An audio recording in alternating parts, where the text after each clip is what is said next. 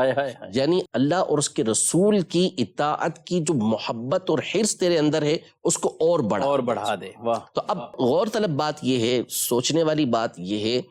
کہ عبداللہ بن مسعود رضی اللہ تعالیٰ عنہ بھی اس بات کو بخوبی سمجھتے تھے کہ یہ خطاب ان کے لیے ہے کہ جو مسجد کے اندر موجود ہے، مسجد کے اندر جا کے بیٹھنا ہے۔ عبداللہ بن رواحہ رضی اللہ تعالیٰ عنہ یہ بھی اس بات کو سمجھتے تھے کہ بیٹھنا اندر جا کے ہے، لیکن یہ سوچنا کسی اور کے لیے۔ جب نبی پاک صلی اللہ علیہ وسلم کی بات کان کے اندر آ گئی تو بات ختم، بس وہیں بیٹھ گئے۔ یہ محبت کا انداز تھا، اطاعت کا انداز تھا، اتباع۔ حضرت عبداللہ بن عمر ان کو کہتے ہی متبع سنت ہیں، یعنی صحابہ کرام علیہم رضوان میں سب سے بڑھ کر جن کی اتباع سنت مشہور ہے وہ سیدنا عبداللہ بن عمر رضی اللہ تعالیٰ عنہ کی ذات گرامی۔ جب بھی ان کو لوگ پسند کرتے تھے کہ ہمارے حج کے سفر میں ہی ہمارے رفیق بنے۔ آپ کی واقعات بہت سارے ہیں اور مشہور و معروف بھی ہیں کہ ایک مرتبہ آپ کہیں سے گزر رہے تھے تو بغیر کسی وجہ کے مٹی کا ایک ٹیلا تھا، ڈھیر تھا مٹی کا، تو اس پر آپ نے اپنا گھٹنا ٹچ کر دیا۔ تو کسی نے پوچھا کہ حضرت اتنا راستہ ہے، ادھر سے راستہ ہے، یہ کیا آپ نے گھٹنا ٹچ کر دیا اس کے ساتھ؟ تو فرمایا کہ بس ایک مرتبہ نبی پاک صلی اللہ علیہ وسلم کے ساتھ یہاں سے گزر رہا تھا تو میں نے دیکھا کہ نبی پاک صلی اللہ علیہ وسلم کا مبارک گھٹنا اس سے ٹچ ہوا تھا، تو میں نے بس اس ادا کو ادا کرنے کے لیے یہاں پر اپنے گھٹنے کو ٹچ کیا ہے۔ اس پر ملا علی قاری رحمۃ اللہ تعالیٰ علیہ نے شرح الشفا کے اندر لکھا کہ صحابہ کرام علیہم رضوان نبی پاک صلی اللہ علیہ وسلم کے وہ امور، وہ کام جو ایسے ہوتے تھے کہ جو عادتاً یا نبی پاک صلی اللہ علیہ وسلم نے قصداً نہیں فرمائے، اس کے باوجود وہ اس پر عمل کیا کرتے، یعنی کوئی ایسا نہیں تھا کہ اس کو ہم سنت کہیں، یا ایسا نہیں تھا کہ یہ نبی پاک صلی اللہ علیہ وسلم کا طریقہ کار ہے، لیکن ان کی محبت تھی کہ جی میں نے نبی پاک صلی اللہ علیہ وسلم کو یہ کرتے ہوئے دیکھا ہے، تو اس طرح یہی عبداللہ بن عمر رضی اللہ تعالیٰ عنہما، بخاری شریف کے حدیث مبارکہ ہے کہ آپ جب مدینے سے مکے کی طرف سفر اختیار کرتے تو آپ کا انداز یہ ہوتا کہ مدینہ اور مکے کے درمیان میں وہ راستہ اختیار کرتے جہاں سے نبی پاک صلی اللہ علیہ وسلم نے سفر اختیار کیا تھا، اور راستے میں ہر وہ مقام کہ جہاں نبی پاک صلی اللہ علیہ وسلم نے نماز ادا کی تھی اس کو تلاش کرتے، اور اسی مقام پر کہ جہاں حضور علیہ السلام نے اپنی اونٹنی بٹھائی تھی اس مقام پہ اونٹنی بٹھاتے اور وہاں آپ نماز ادا کرتے۔ کیا بات ہے! ادا کرتے کرتے کرتے پھر آپ کہ سفر کے اندر آدمی جب سفر میں ہوتا ہے تو کئی چیزیں وہ ایسی بھی ترک کر دیتا ہے جس میں عام حالت میں وہ عمل کر رہا لیکن ہوتا وہ ترک نہیں کرتے تھے، حتیٰ کہ جب مکہ مکرمہ کے پاس پہنچتے یا واپسی مدینہ منورہ آتے تو چونکہ نبی پاک صلی اللہ علیہ وسلم کا معمول تھا کہ شہر میں جب بھی داخل ہوتے تو صبح کے وقت داخل ہوتے تھے۔ آپ علیہ الصلوۃ والسلام رات کو اچانک گھر نہیں پہنچتے تھے، بلکہ آپ نے خود ارشاد فرمایا کہ اطلاع دے دے اپنے گھر پر، اور آپ علیہ الصلوۃ والسلام کا معمول تھا کہ آپ شہر کے باہر رات گزارتے پھر اس کے بعد شہر میں داخل ہوتے۔ پہلے زمانے میں ظاہر ہے کہ یہ چیزیں مشکل نہیں تھی اس حوالے سے، تو حضرت عبداللہ بن عمر رضی اللہ تعالیٰ عنہ کا معمول ہی یہ تھا کہ کتنی دیر پہلے پہنچ جائیں، پہلے رکیں گے، صبح ہوگی اس کے بعد پھر جو ہے وہ شہر کے اندر داخل ہوا کرتے۔ اچھا، بخاری شریفی کی حدیث مبارکہ ہے نبی پاک صلی اللہ علیہ وسلم جب مکہ مکرمہ تشریف لائے تو کعبۃ اللہ المشرفہ کا دروازہ کھلوایا، اور پھر اس کے بعد حضرت بلال رضی اللہ تعالیٰ عنہ، حضرت اسامہ بن زید رضی اللہ تعالیٰ عنہ، حضرت فضل بن عباس رضی اللہ تعالیٰ عنہما، ان کے ساتھ نبی پاک صلی اللہ علیہ وسلم کعبے کے اندر داخل ہوئے، دروازہ بند کر دیا گیا، صحیح. حضرت جب نبی پاک صلی اللہ علیہ وسلم اندر تشریف لے کر گئے تو آپ نے کعبے کی الٹی جانب یعنی اندر داخل ہو کے جو الٹی طرف کے 2 ستون ہیں اس کے پاس آپ نے مختصر 2 رکعتیں ادا کی. پھر جب آپ باہر تشریف لائے تو حضرت عبداللہ بن عمر فرماتے ہیں کہ میں تیزی سے آگے بڑھا اور میں نے پھر حضرت بلال رضی اللہ تعالیٰ عنہ سے یہ پوچھا کہ کیا نبی پاک صلی اللہ علیہ وسلم نماز پڑھی تھی کعبے کے اندر؟ تو ارشاد فرمایا کہ ہاں پڑھی تھی.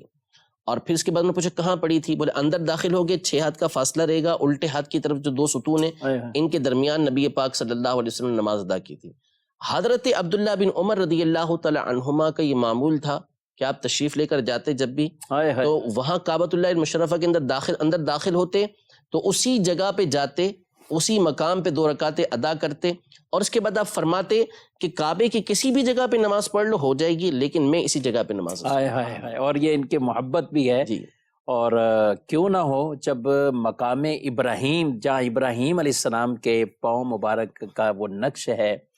تو اس پتھر کے پاس وَاتَّخِذُوا مِن مَّقَامِ إِبْرَاهِيمَ مُصَلَّى، اللہ نے فرمایا اسے مصلی بنا لو، نماز کی جگہ. تو جہاں پیارے محبوب علیہ السلام نے نماز پڑھی ہے تو وہ بھی وہاں پڑھتے تھے صحابہ اسی عقیدتوں کے ساتھ. وہ ایک صحابی رضی اللہ تعالیٰ عنہ ان کا واقعہ بھی ہے کہ انہوں نے دعوت ہی خاص اسی لیے دی کہ میرے گھر پہ آ کے نماز پڑھیں. جی. حضرت اتبان بن مالک رضی اللہ تعالیٰ عنہ کی حدیث مبارکہ بخاری شریف کے اندر ہی ہے. فرماتے ہیں کہ میں نبی پاک صلی اللہ علیہ وسلم کی بارگاہ میں حاضر ہوا اور میں نے عرض کیا رسول اللہ صلی اللہ علیہ وسلم میں کنت اصلی لقومی، میں اپنی قوم کو نماز پڑھاتا ہوں لیکن اب میری آنکھیں کمزور ہو گئی ہیں، درمیان میں نالا ہے، جب بارش زیادہ ہوتی ہے تو میرا پہنچنا مشکل ہو جاتا ہے. تو میں یہ چاہتا ہوں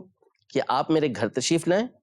اور نماز پڑھیں تاکہ میں اس جگہ کو اپنی نماز پڑھنے کی جگہ بنا لوں، یعنی مصلی ہی بنا لیں. ہاں صحیح. وہ باب ہی مساجد البیوت یعنی گھروں کے اندر مسجد بنانے والا باب ہے. اس میں امام بخاری حدیث مبارکہ لے کر آئے. اور پھر لطف بھی تو ہے نا، صحابہ کرام رضی اللہ تعالی عنہما کی محبت بھی تھی، اطاعت و فرما برداری بھی تھی.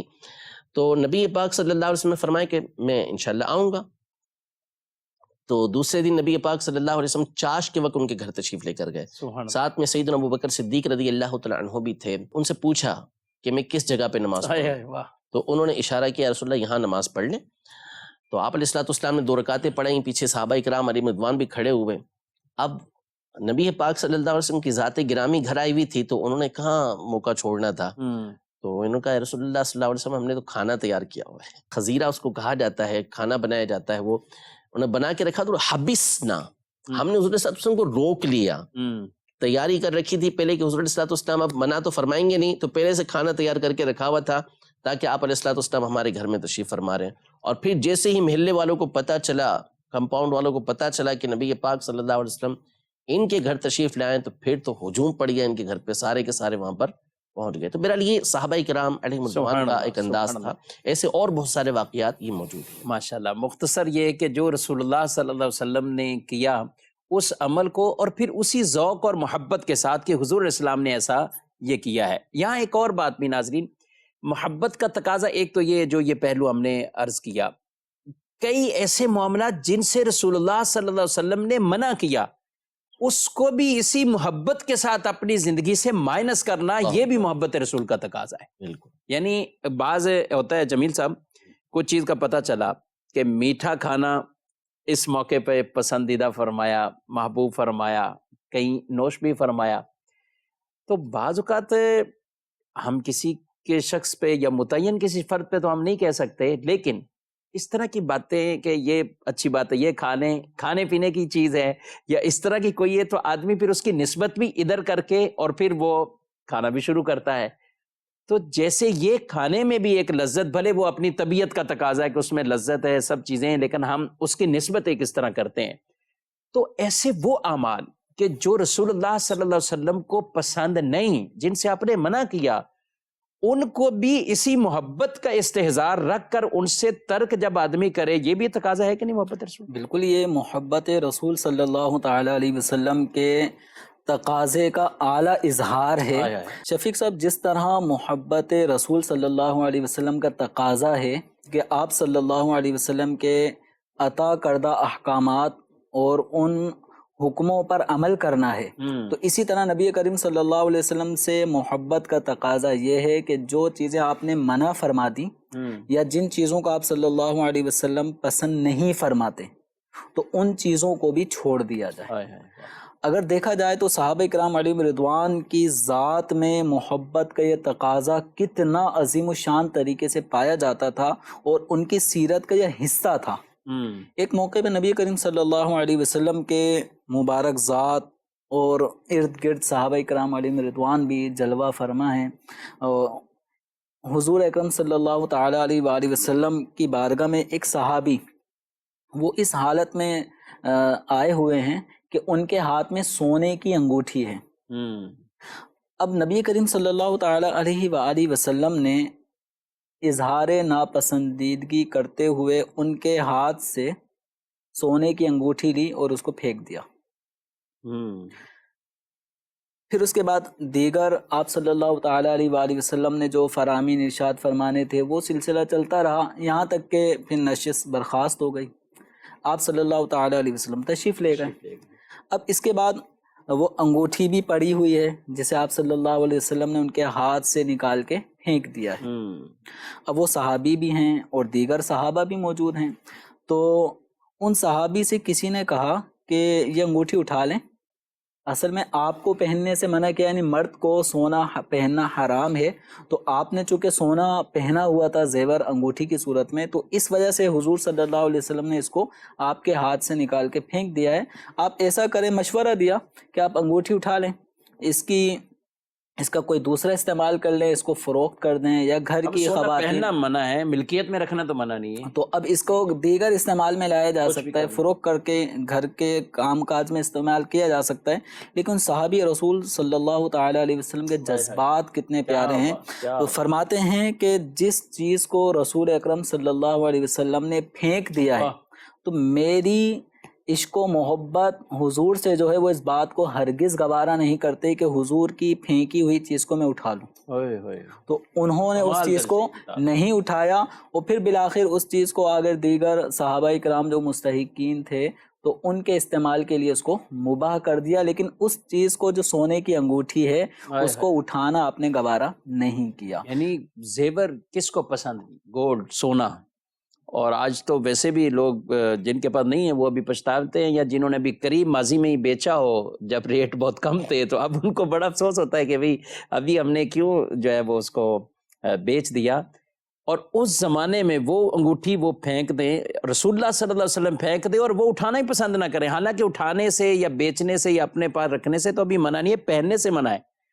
تو اسی طرح ناظرین ہمیں بھی ہر وہ عمل جو رسول اللہ صلی اللہ علیہ وسلم جسے ناپسند کیا ہے اس کو اپنی زندگی سے ایسے ہی نکال دینا ہے. اس کو اپنی زندگی سے جب نکالیں گے تو یہ پھر کامل محبت والا تقاضا ہے، گویا کہ ہم نے اس پہ عمل پیرا ہوئے. جی اسی طرح نبی کریم صلی اللہ تعالی علیہ وآلہ وسلم مدینہ منورہ کی گلیوں میں سے کسی گلی سے گزر رہے ہیں تو ایک مکان جو اونچا بنا ہوا تھا، نبی کریم صلی اللہ تعالی علیہ وآلہ وسلم نے اس اونچے بنے ہوئے مکان کی طرف جب نظر فرمائی تو آپ کو وہ اونچا بنا ہوا مکان پسند نہیں آیا. تو نبی کریم صلی اللہ تعالی علیہ وآلہ وسلم نے جب اس اونچی عمارت کو دیکھا تو کچھ آپ صلی اللہ تعالی علیہ وسلم کے چہرے مبارکہ پہ ناگواری محسوس ہونے لگی. فرمایا یہ مکان کس کا ہے؟ تو لوگوں نے بتایا کہ فلاں انصاری صحابی کا مکان ہے. تو نبی کریم صلی اللہ علیہ وسلم نے مزید آگے کچھ ارشاد نہیں فرمایا اور آپ صلی اللہ تعالی علیہ وسلم آگے تشریف لے گئے. جب وہ صحابی جن کا مکان تھا جب وہ اپنے مکان پر آتے ہیں تو جو شرکا تھے حضور صلی اللہ علیہ وسلم کے ساتھ اس موقع پہ چل رہے تھے تو انہوں نے ان صحابی کو بتایا کہ رسول اکرم صلی اللہ علیہ وسلم اس گلی سے گزر رہے تھے، تمہارا یہ اونچا مکان دیکھ کر آپ صلی اللہ تعالی علیہ وسلم نے پوچھا کس کا ہے؟ بتایا گیا فلاں کا ہے. تو آپ صلی اللہ تعالی علیہ وسلم نے کوئی خوشگواری کا اظہار نہیں فرمایا. تو گویا آپ کے چہرے مبارکہ سے اس کو پسند نہیں کرنے کا ناپسندیدگی کا اظہار ہو رہا تھا. ابھی وہ صحابی حضور کی بارگاہ میں نہیں پہنچے، یا رسول اللہ میرے مکان میں ایسی کیا چیز آپ نے دیکھی کہ جس چیز کی وجہ سے آپ کو ناپسندیدگی ہوئی؟ میں اس مکان کو اس کو کیا کروں. وہ صحابی حضور کی بارگاہ میں نہیں گئے، بلکہ وہ صحابی جب انہیں ناگواری کا اظہار کا پتہ چلا تو اپنے مکان میں جو چیز اونچی تھی جس کو حضور نے پسند نہیں فرمایا تو انہوں نے اس کو توڑ دیا، اس چیز کو ہی ڈھا دیا، اور اس کے بعد پھر بارگاہ رسالت صلی اللہ تعالی علیہ وآلہ وسلم میں حاضر ہو کر حضور کی بارگاہ میں عرض کرتے ہیں کہ یا رسول اللہ، جو چیز آپ کو میرے گھر میں پسند نہیں آئی تھی میں اس کو ڈھا چکا ہوں. اللہ. تو یوں صحابہ کرام علیہم رضوان حضور کی پسند اور ناپسند ان امور میں بڑی جو ہے وہ دلچسپی لیا کرتے تھے کہ ہمیں وہی چیز اپنانی ہے، وہی چیز اپنے گھر میں رکھنی ہے جو آپ صلی اللہ تعالی علیہ وسلم کو پسند، اور جن چیزوں سے آپ صلی اللہ علیہ وسلم نے منع فرما دیا تو ان چیزوں کو ہم نے ختم کر دینا ہے اور اپنی زندگی سے بالکل ہی مائنس بالکل اپنی زندگی سے مائنس کرنا ہے. اس کی واضح مثال شفیق صاحب، شراب کی جو حرمت ہے، شراب کی حرمت یک بارگی نہیں ہے، یہ بالتدریج اس کے بارے میں ممانعات، اس کے نقصانات، اس کے بیان کی بالآخر اس کی حرمت کا حکم آ گیا. صحابہ کرام علیہم رضوان نے جب اس حکم کو سن لیا کہ شراب حرام قرار دے دی گئی ہے تو نبی کریم صلی اللہ تعالی علیہ وآلہ وسلم کے اس فرمان کو سن کر صحابہ کرام علیہم رضوان نے وہ چیز جو ان کے غذا کا ایک حصہ تھا، دسترخوان پہ اور عام معمول تھا، عام معمول تھا، شراب رکھی ہوتی تھی، مٹکے بھرے ہوئے تھے، برتن بھرے ہوتے تھے، لیکن جب حرمت خمر نازل ہو گئی اور نبی کریم صلی اللہ تعالی علیہ وسلم کی زبانی سن لیا کہ شراب حرام ہے، اس کے بعد صحابہ کرام علیہم رضوان نے اپنے گھر میں جتنے بھرے بھرے شراب کے بھرے ہوئے مٹکے تھے، برتن تھے، وہ سب کی سب شراب بہا دی، یہاں تک کہ مدینے کی گلیوں میں وہ شراب بہہ رہی تھی، ندیوں کی طرح بہہ رہی تھی. اور صحابہ کرام علیہم رضوان شراب کی حرمت کا حکم سن کر دوبارہ انہوں نے شراب کی طرف رجوع نہیں کیا. کیوں نہیں کیا؟ اب یہ جمیل صاحب یہاں پہ احسان صاحب آپ کی طرف بھی آؤں گا. ایک چیز ہے کہ آدمی یہاں ایک کئی ناظرین ہو گئے سننے میں بھی، یار ابھی ایک کیفیت ہے کہ شراب بعد ایسے کہ جن جو نام سن کے اس سے نفرت کرتے ہیں، جن کبھی شراب کی طرف گئے ہی نہیں اور اللہ کا شکر ہے محفوظ ہے اس سے. ایک یہ چیز ہے، اس وجہ سے کسی چیز سے نفرت ہو جانا، ٹھیک ہے، کئی چیزوں سے، مردار سے نفرت، دیگر چیزوں سے. ایک وہ چیز جو آدمی کی ایک طرح کی طبیعت، غذا، ان سب چیزوں میں داخل ہو اور پھر ادھر ساتھ آ جائے قول رسول، ادھر ساتھ فرمان رسول. تو صحابہ کا کیسا تزکیہ حضور اسلام نے فرما دیا کہ جب قول اور حضور کا حکم آ جائے پھر وہ اپنی خواہشات ساری چھوڑ دیتے تھے. جب نبی پاک صلی اللہ علیہ وسلم کی بارگاہ میں وفد عبد القیس آیا، عبد القیس قبیلہ تھا، اس کے قبیلے کے افراد آئے، تو نبی پاک صلی اللہ علیہ وسلم نے ان کو کچھ چیزوں کا حکم ارشاد فرمایا اور کچھ چیزوں سے منع فرمایا. اب جو منع فرمایا اس میں دبا، حنتم، مقیر، یہ چیزیں ان سے منع فرمایا. برتن تھے یہ کہ درختوں کی جڑوں سے بنائے جاتے تھے، کدو سے بنائے جاتے تھے، تارکول برتنوں کے اوپر لگایا جاتا تھا، اس کے اندر شراب تیار کی جاتی تھی. تو اس سے ان کا طریقہ کار تھا کہ لذیذ شراب پیدا بنتی تھی اس سے. تو نبی پاک صلی اللہ علیہ وسلم نے اس سے ان کو منع فرما دیا.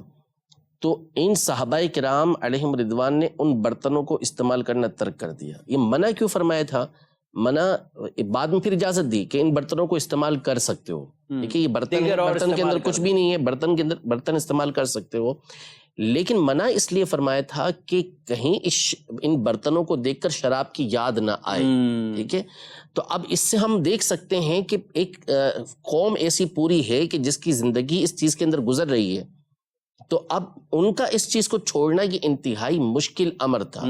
مشکل کام تھا. قدرت بھی حاصل ہے، ایسا نہیں کہ موجود نہیں ہے. ظاہر ہے کہ ان کو مار کے تو کسی نے روکا نہیں تھا اس چیز سے، اس وقت قدرت بھی حاصل تھی، دور دراز کے قبائل کے اندر رہ رہے ہیں، لیکن اس کے باوجود ان برتنوں کو استعمال کرنا چھوڑ دیا اس لیے کہ کہیں شراب کی طرف ذہن نہ چلا جائے. نبی پاک صلی اللہ علیہ وسلم نے اس سے منع فرما دیا، اللہ پاک نے اس سے منع فرما دیا ہے. تو یہ واقعی ایسا ہے کہ ایک گناہ وہ ہوتا ہے کہ جس کے کرنے پر بندہ قادر ہی نہیں ہے، قدرت ہی نہیں رکھتا، لیکن اصل جو چیز ہے کہ جس گناہ کو چھوڑنا، یہ بندہ جس کو چھوڑے، اصل جس کے اوپر ثواب ملتا ہے، وَلِمَنْ خَافَ مَقَامَ رَبِّهِ جَنَّتَانِ، جو اپنے رب کے سامنے کھڑے ہونے سے ڈرا اس کے لیے 2 جنتیں ہیں. وَأَمَّا مَنْ خَافَ مَقَامَ رَبِّهِ وَنَهَى النَّفْسَ عَنِ الْهَوَىٰ فَإِنَّ الْجَنَّةَ هِيَ الْمَأْوَىٰ، کہ جو اپنے رب کے سامنے کھڑے ہونے سے ڈرا، نفس کو اس نے خواہش سے روک کے رکھا تو جنت اس کا ٹھکانہ ہے۔ یہ ساری ان کے لیے کہ جو گناہ پر قدرت رکھتے ہیں پھر اس گناہ سے اپنے آپ کو بچا لیتے ہیں۔ بالکل، ورنہ ایک گناہ ہے بندہ اس پر قدرت ہی نہیں رکھتا، یا اس کا دل اس کی طرف مائل نہیں، اللہ کا کرم ہے، نعمت ہے اس کی، لیکن اگر بندہ اس پہ قدرت رکھتا ہے، اس کا دل اس کی طرف ہے، اس کے بعد وہ اس گناہ سے اپنے آپ کو بچاتا ہے، تو حقیقی طور پہ اللہ سے ڈرنے والا یہ ہے۔ تو ہمارا ان چیزوں سے نفرت کرنا یہ بہت اچھا ہے، اللہ کی بہت بڑی نعمت ہے، لیکن اصل کمال وہی تھا کہ بندہ اس پہ قادر بھی تھا اور اس کی لذت اور محبت اس نے چکھی ہوئی تھی، اسے معلوم تھا کہ اس کے اندر کیسا لطف آ رہا ہے، اس کے بعد اس کو چھوڑ دینا واقعی یہ حقیقی طور پر اطاعت و فرما برداری کرنا ہے۔ جیسے معاشرے میں ایک طرح کا یہ کہیں کہ معاشرہ ایک طبقہ سود کے اندر کاروباری، اچھا اسی طرح رشوت ساتھ معاملہ، دیگر اور کئی چیزیں ایسی جن کو رسول اللہ صلی اللہ علیہ وسلم نے سختی سے ممانعت جن کی فرمائی، لیکن لوگ کہتے ہیں یار معاشرے میں کاروبار کرنا ہے، یہ کرنا ہے، لیکن اس کے ساتھ ہم اس کے بغیر کر نہیں سکتے، چل نہیں سکتے، بس ٹھیک ہے، وہ یہ کہہ کے آگے نکل جاتے ہیں۔ لیکن یہ ساری چیزیں اس زمانے میں بھی تھیں۔ مشرکین نے کیا کہا تھا؟ یہی کہا تھا نا کہ یہود سب نے یہی کہا تھا انما البیع مثل الربا، خرید و فروخت اور سود ایک ہی چیز ہے۔ تو جواب آیا احل اللہ البیع وحرم الربا، ایک چیز نہیں ہے، خرید و فروخت کو اللہ نے حلال قرار دیا ہے، سود کو اللہ نے حرام قرار دیا ہے۔ حکمت جدا گانا ہے، پیچھے اور چیزیں الگ ہیں، لیکن اللہ نے اپنے رسول کے ذریعے خرید و فروخت کو حلال قرار دے دیا ہے، سود کو حرام قرار دے دیا کہ تمہارا کام ہے ماننا، ٹھیک ہے۔ تو یہ چیزیں اس زمانے میں بھی تھی، لیکن سب کچھ چھوڑ دیا کیونکہ نبی پاک صلی اللہ علیہ وسلم نے اس بات کے بارے میں ارشاد فرمایا۔ اچھا، یہاں جو آپ گفتگو کی ابھی آپ نے جمیل صاحب کے ساتھ، کہ ایک ہے بات کو ماننا، اطاعت کرنا، اور ایک ہے رکنا زیادہ اہم ہے، رکنا زیادہ جی اصل میں دیکھیں کہ یہ فرمائے کہ ما امرتکم بشیء، میں جب تمہیں کسی چیز کا حکم دوں تو جتنی تم استطاعت رکھتے ہو اتنا اس کے اوپر عمل کرو، یعنی جو فرائض و واجبات ہیں اس پر عمل کرنا ہے، اس کے علاوہ دیگر چیزوں کا تمہیں کرنے کا میں نے حکم دیا، سنت غیر مؤکدہ ہے، نوافل وغیرہ ہیں، تو اس میں جو تمہاری طاقت ہے اس کے مطابق تم نے کرنا ہے۔ لیکن جہاں یہ فرمایا نا کہ وما نہیتکم عنہ فاجتنبوا، وہیں کوئی قید نہیں ہے کہ تمہارا دل کرتا ہے تو بچو، دل نہیں کرتا تو بچو، یہ نہیں، بلکہ جس چیز سے میں نے منع کر دیا اس سے بچنا ہے، ٹھیک ہے۔ تو بچنا یہ زیادہ اہم ہے۔ ایک روایت ذکر کی جاتی ہے جو الاشباح والنظائر کے اندر موجود ہے کہ ذرہ برابر بھی اللہ کی نافرمانی کو چھوڑنا یہ جن و انس کی عبادت سے، یعنی نفلی عبادت سے بڑھ کر ہے۔ اللہ اکبر، اللہ، یعنی گناہ کا ترک بھی عبادت ہے۔ ظاہر سی بات ہے کہ یہ کف کہلاتا ہے، رکنا کہلاتا ہے، ترک کرنا کہلاتا ہے۔ تو گناہ سے بچنا، نبی پاک صلی اللہ علیہ وسلم نے جس چیز سے منع کیا اس سے بچنا، یہ اور زیادہ اہمیت کا حامل ہے۔ ماشاءاللہ ماشاءاللہ، بہت اہم باتیں آپ نے حسان صاحب، اور میں کہتا ہوں کہ اس سلسلے کی اگر کہیں کہ پورا ہمارا مقصد ہی حل ہو جائے، یہ پوائنٹ ہے، آدمی اپنی زندگی میں اس چیز کو ضرور طور پر نافذ کرے،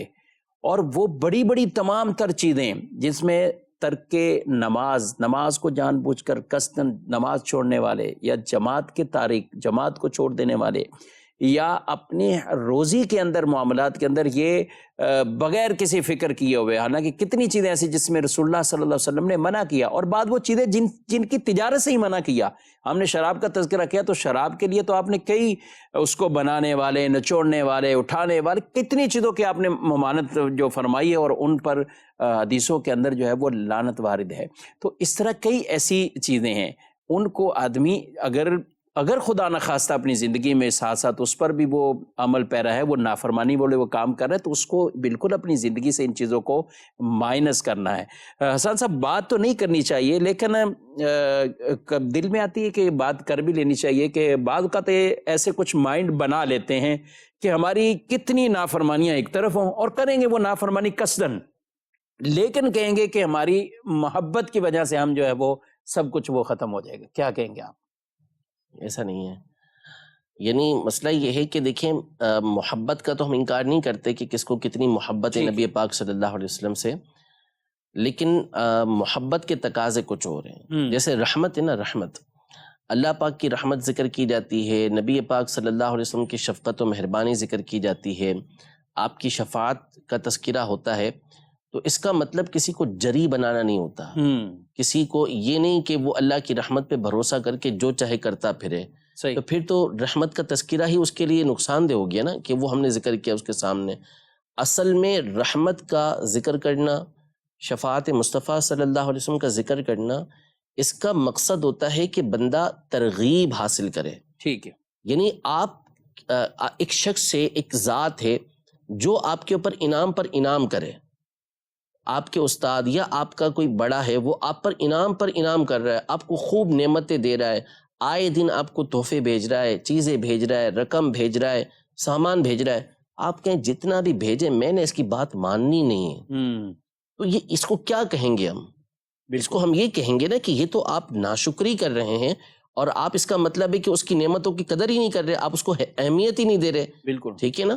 تو رحمت کا تذکرہ کیا جاتا ہے یا دیگر اس طرح کی باتوں کا ذکر کیا جاتا ہے، تو اس کا مطلب ہوتا ہے کہ بندہ عمل کی طرف آگے بڑھے، کہ بھائی وہ آپ کے اوپر رحمتیں کر رہا ہے، نعمتیں کر رہا ہے، تو آپ اس کی اطاعت و فرما برداری کی طرف آگے سے آگے بڑھتے چلے جائیں. حدیث پاک میں یہ ارشاد فرمایا ہے کہ جو گناہ کرنے کے بعد اللہ کی رحمت پر امید رکھ رہا ہوتا ہے کہ بخشا جاؤں گا، مفہوم یہ ہے اس کے بارے میں فرمایا کہ وہ بے وقوف ہے. اللہ. اور فرمایا کہ دانا وہ ہے کہ جو موت کے بعد کی تیاری کرتا ہے. امام غزالی نے بڑی خوبصورت مثال دے کے یہ بات سمجھائی ہے کہ جب کوئی بندہ کھیتی اگانا چاہتا ہے تو ایسا نہیں ہوتا کہ وہ بنجر زمین پہ جا کے بیج اوپر پھینک دے اور اس کی کھیتی اگ جائے، بلکہ سب سے پہلے کیا کرتا ہے، جا کے اچھی زمین تلاش کرتا ہے،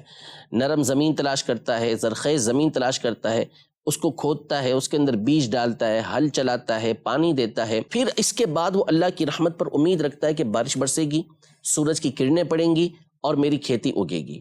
تو اس کو کہا جاتا ہے واقعی دانا ہے، سمجھدار ہے. جتنا عمل اس کو کرنا تھا، اس کی طاقت تھی، اس کا کام تھا، اس نے کر لیا. اب توکل ہے. اب اس کے بعد توکل ہے، بھروسہ ہے کہ میرے کھیتی کے اوپر بارش ہوگی، کرنیں پڑیں گی اور میری کھیتی اگے گی. اس کے برعکس ایک شخص جائے، بنجر زمین ہو، اس کے اوپر بیج ڈال دے، پھینک دے، اور نہ اس پہ ہل چلائے، کچھ بھی نہ کرے، اور کہے کہ اللہ کی رحمت سے بارش برسے گی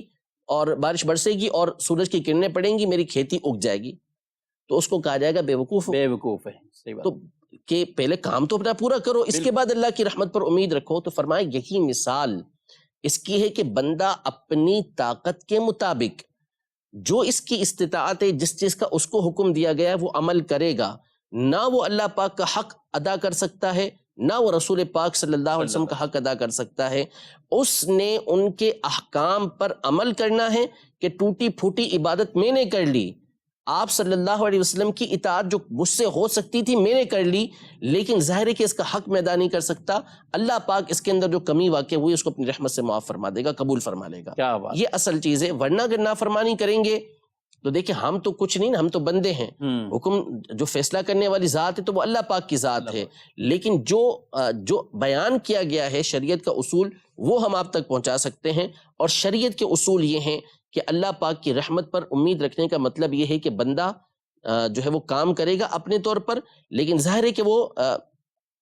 کر نہیں سکتا جیسا کرنا چاہیے، تو وہ مایوس نہ ہو جائے. اس کی مایوسی کو ختم کرنے کے لیے اللہ کی رحمت کا ذکر کیا جاتا ہے، نبی پاک صلی اللہ علیہ وسلم کی شفاعت کا ذکر کیا جاتا ہے. ماشاءاللہ. نہ کہ اس کو دلیل بنا کے وہ عمل ہی ترک کرنا شروع کر دے اور عمل ہی وہ چھوڑ دے. اس لیے لہذا ایسی امیدیں لگانا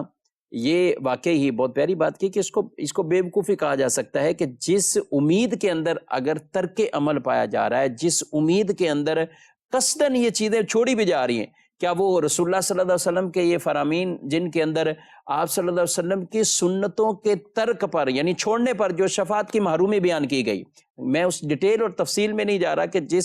اس کا جو مصداق کیا بیان فرمایا گیا ہے. اول ترین سنت موقدہ رسول اللہ صلی اللہ علیہ وسلم کی وہ سنت مبارکہ جن کی زیادہ تاکید آئی ہے، یعنی اس کے ترک پر یہ وعیدیں ہیں کہ وہ شفاعت سے محروم ہو جائے. اور وہ شخص جو بڑے بڑے معاملات کر لیتا ہو، جو حرام کے اندر جا کے پڑتے ہیں، جس کے اندر وہ چاہے نمازوں کے حوالے سے ہو، چاہے اس کی کمائی کے حوالے سے ہو، چاہے اس کی صداقت اور عدالت کے حوالے سے ہو، یعنی وہ جھوٹ سے کام لیتا ہے، صدق اس میں نہیں ہے، وہ ناانصافی سے کام لیتا ہے، عدل اس کے اندر نہیں ہے، وہ لوگوں کے حق تلف کرتا ہے، تو رسول اللہ صلی اللہ علیہ وسلم کی تعلیم یہ تو تعلیم نہیں. آپ صلی اللہ علیہ وسلم سے تو جب پوچھا گیا، بلکہ ایک عورت کا تذکرہ کیا گیا کہ وہ صدقہ بھی کرتی ہے، یوں کر کے عمل بھی کرتی ہے، لیکن پڑوسی اس سے محفوظ نہیں ہے، اس کی زبان سے محفوظ نہیں ہے۔ اور پھر ایک دوسری عورت کا تذکرہ کیا گیا جس کے صدقے یا نوافل اس طرح کی عبادات کے اندر تو کمی ہے، لیکن پڑوسی اس سے محفوظ ہیں، ان کو کوئی تکلیف اذیت نہیں ہے۔ تو آپ صلی اللہ علیہ وسلم نے پہلی عورت کے حوالے سے یہ فرمایا کہ وہ جہنم میں، اور دوسری کے لیے جنت کی بشارت عطا فرمائی۔ تو ہمیں تو آپ صلی اللہ علیہ وسلم کی جمیع اعتبار سے تعلیمات کو وہ دیکھنا ہے۔ آپ جامع اوصاف اور اخلاق کے اعلیٰ ترین آپ اس مرتبے پر ہیں کہ قرآن خود بیان فرماتا ہے اِنَّكَ لَعَلَىٰ خُلُقٍ عَظِيمٍ، کہ آپ اخلاق کے اعلیٰ درجے پر آپ فائز گئے۔ تو حضور اسلام کی پوری تعلیمات کو ہمیں اپنی زندگیوں میں مدنی چینل کے ناظرین یہ نافذ کرنا ہوگا، اور یہ پھر ہم گویا کہ محبت رسول کے تقاضے بھی پورے کرنے والے کہلائیں گے۔ بلکہ وہ سان صاحب وہ کہتے ہیں نا کہ اولیاء کرام، اور وہ اولیاء کرام اس لیے سنت پر عمل کرتے کہ یہ حضور کی سنت ہے، اور ہم جیسے بے عملوں کے بارے میں بھی یعنی یہ کہا کہ آج کی یعنی جو کیفیت ہے کہ لوگ بعض کا سنت کو اس لیے چھوڑ دیتے کہ یہ سنت ہے، یعنی یہ کہنے کے بعد اس کو ترک کر دینا، اور یہ کئیوں کی یہ کیفیت اس طرح کی یہ بن جاتی، یہ بھی اچھی عادت نہیں ہے۔ کیا کہتے ہیں جمیل صاحب اس حوالے سے، آپ کچھ آخری پیغام؟ نبی کریم رؤوف الرحیم صلی اللہ تعالی علیہ وآلہ وسلم کی جو سنتیں ہیں، ایک عاشق رسول کی محبت کا تقاضا یہ ہے کہ ان سنتوں پہ عمل کرے۔ یہ ایک الگ بات ہے کہ حضور صلی اللہ علیہ وسلم کے ارشاد فرمائے ہوئے بعض اعمال فرض ہیں، بعض واجب ہیں، بعض کا درجہ سنت موقدہ، غیر موقدہ اور مستحب تک آتا ہے، لیکن ایک عاشق جب اس کام کو کر رہا ہوتا ہے تو وہ پھر یہ فرق، اگرچہ فقہی اعتبار سے جو فرق ہیں، ان فرقوں کو تسلیم کرتے ہوئے جہاں معاملہ عمل کی جانب ہوگا تو وہ عمل میں سست نہیں ہوتا۔ نبی کریم صلی اللہ تعالیٰ علیہ وآلہ وسلم کی سنتوں کو عمل میں لاتا ہے، بلکہ اس کی خواہش یہ ہوتی ہے کہ یہ جو مخلوق، عوام، امتی سنت رسول سے دور ہوتے جا رہے ہیں، ان کو سنت رسول کے قریب کرنا ہے۔ اور نبی کریم صلی اللہ تعالیٰ علیہ وآلہ وسلم نے ایک ارشاد فرمایا اپنی سنت زندہ کرنے والے شخص کے بارے میں، فرمایا میری سنتوں میں سے کسی سنت کو زندہ کیا، فَعَمِلَ بِهَا النَّاسِ، اور اس کے زندہ کرنے کے بعد اب لوگوں نے اس پہ عمل کرنا شروع کر دیا، تو فرمایا کان لہو مثل اجری من عمل بہا، تو اب جو اس کی ترغیب دلانے کے بعد، اس کے سنت کا احیاء کرنے کے بعد اس سنت پہ عمل کریں گے، ان سب کے اعمال کا اجر اس کو ملے گا، لا ينقص من اجورہم شیئا، اور ان نیک سنت پہ عمل کرنے والوں کے اجر میں بھی کوئی کمی نہیں۔ کیا شان کریمی ہے، سبحان تو اللہ۔ اسی طرح ایک روایت میں فرمایا گیا جس نے میری ایسی سنت کے جو فوت ہو گئی ہو، جس پہ لوگوں نے عمل ترک کر دیا ہو، جب اس سنت کو کوئی زندہ کرے گا فَلَهُ أَجْرُ مِئَةِ شہید، تو اس کو 100 شہیدوں کا ثواب ملے گا۔ تو ایک امتی کی یہ خواہش ہونی چاہیے کہ اس دور میں بالخصوص سنتوں کو فوت کیا جا رہا ہے، کئی سنتیں لوگوں کے عمل میں اگر دیکھا جائے تو نظر نہیں آتی، تو ایک عاشق صادق، ایک محب صادق کی یہ محبت کا تقاضا یہ ہے کہ وہ لوگوں میں ان سنتوں کا احیاء فرمائے۔ تو الحمدللہ ماشاءاللہ اس دور میں ہم امیر اہل سنت دامت برکاتہم العالیہ کی شخصیت کو دیکھتے ہیں، بہت ساری سنتوں کا آپ نے احیاء فرمایا ہے، بہت ساری سنتیں جو لوگوں کے عمل میں نہیں تھیں، لوگوں کو ان سنتوں کی طرف راغب فرمایا ہے، اور ان احادیث کریمہ میں جو فضائل و برکات بیان کیے گئے ہیں، الحمدللہ امیر اہل سنت دامت برکاتہم العالیہ ان فضائل کے اللہ کے کرم سے حقدار ہیں۔ کیا بات ہے۔ اور ایک روایت میں کہ جس نے میری سنت کو زندہ کیا، قیامت کے دن اللہ اسے عرش کا سایہ عطا فرمائے۔ سبحان اللہ۔ عرش کا سایہ بھی اس خوش نصیب کو وہ ملے گا۔ تو نبی پاک صلی اللہ علیہ وسلم کی سنن پر بھی وہ عمل کیا جائے۔ سنت کا لفظ بڑا وسیع ہے، اس میں کئی اعمال ایسے جنہیں سنت کہا جاتا ہے لیکن درجہ وہ واجب کے اندر چلا جاتا ہے۔ میں چاہوں گا حسان صاحب تھوڑا سا ایک اس طرح کی کچھ چیزیں آپ وضاحت کر دیں، مطلب سنت، داڑھی شریف بھی سنت ہے لیکن اس کا درجہ کیا کہلائے گا؟ اس میں دیکھیے ایسے موقع پہ جب کہا جاتا ہے نا داڑھی سنت ہے یا عید کی نماز سنت ہے، تو اس کا معنی یہ ہوتا ہے کہ اس کا جو ثبوت ہے وہ سنت سے ہے۔ ٹھیک، یعنی بہت ساری باتیں وہ ہیں کہ جو نبی پاک صلی اللہ علیہ وسلم نے فرمائی تو وہ فرض ہیں، جیسے وقوف عرفہ کے لیے آپ نے فرمایا، تو وقوف عرفہ کے بارے میں فرمایا کہ الحج عرفہ، یعنی وقوف عرفہ جو ہے وہ حج اصل وہی ہے، وہ نبی پاک صلی اللہ علیہ وسلم کے فرمان کی وجہ سے فرض ہوا۔ بعض چیزیں نبی پاک صلی اللہ علیہ وسلم نے فرمائی کہ یہ کرو تو وہ واجب قرار پاتی ہیں، لیکن وہ چونکہ نبی پاک صلی اللہ علیہ وسلم نے فرمائی ہوتی ہیں تو بعض اوقات اس کو سنت کہہ دیتے ہیں، ورنہ حقیقتاً یہ ہوتا ہے کہ وہ سنت سے ثابت ہے۔ جیسے قربانی ہے، واجب ہے حناف کے نزدیک، لیکن کتابوں کے اندر بعض مقامات پر اس کو سنت لکھا ہوا ہوتا ہے، تو مطلب یہ ہوتا ہے کہ وہ سنت سے ثابت ہے۔ عیدین کو سنت کہہ دیتے ہیں، حالانکہ وہ واجب ہے، لیکن اس کا معنی کیا ہوتا ہے کہ وہ سنت سے ثابت ہے۔ تو جہاں یہ بات کہی جائے گی کہ یہ جو چیز واجب ہو اس کو سنت کہیں، تو مطلب یہ کہ اس کا ثبوت یہ سنت سے ہے، نہ یہ کہ وہ چیز واجب نہیں ہے۔ ٹھیک ہے، ماشاءاللہ۔ اور پھر اسی کے مطابق احکامات اس پر آئیں گے۔ ظاہر ہے کہ جو شخص داڑھی کا ترک کرنے والا ہے، اس کو منڈانے والا ہے، ایک مٹھی سے کم کرنے والا ہے، گناہ گار ہے، اس سے بھی توبہ کر کے ذہن نصیب کے نبی پاک علیہ السلام کی محبت میں اپنے چہروں پر وہ داڑھی سجائی جائے۔ حضور علیہ السلام کی سنت مؤکدہ بالکل فوقیت رکھتی ہیں، ترجیح ہے ان کی بیان کی گئی۔ ان کو ترک کرنے کی عادت بنانے والے کو گناہ گار کہا گیا ہے، تو لہذا ان کو بالکل ترجیحی صورت میں فوقیت دیتے ہوئے بالخصوص ان پر عمل، ساتھ ساتھ نبی پاک علیہ السلام کی دیگر سنن مبارکہ جو ہیں ان پر بھی عمل کی نیت کی جائے۔ یہ سیرت جب پڑھیں گے تو انشاءاللہ بہت سی چیزیں آپ کو ایسی علم میں بھی اضافہ ہوگا۔ مقتۃ المدینہ کی ایک کتاب ہے سنتیں اور آداب، یہ اپنے پاس کتاب رکھیں، تو اس میں کئی ایسی چیزیں، ہر چیز اس میں سنت ہو اس طور پر نہیں، لیکن کئی ایسی چیزیں جو باقاعدہ سنت ہیں، اور بہت سی ایسی چیزیں جو مستحب میں آتی ہیں، آداب کے اندر آتی ہیں۔ یہ ایک ایک آپ ٹاپک پڑھتے جائیں گے، ایک ایک اس کا باب، تو انشاءاللہ کئی چیزیں ہمارے اندر تبدیلی آئے گی۔ اللہ رب العالمین ہم سب کو عمل کی توفیق عطا فرمائے، عشق رسول، محبت رسول کے تقاضوں پر عمل پیرا ہونے کی بھی ہم کو توفیق عطا فرمائے۔ آمین آمین آمین بجاہ النبی الامین صلی اللہ علیہ وآلہ وسلم۔ چاہیے گردین و دنیا میں سکو دل کی خوشی، صحبت علماء میں آ کر سیکھو باتیں علم کی۔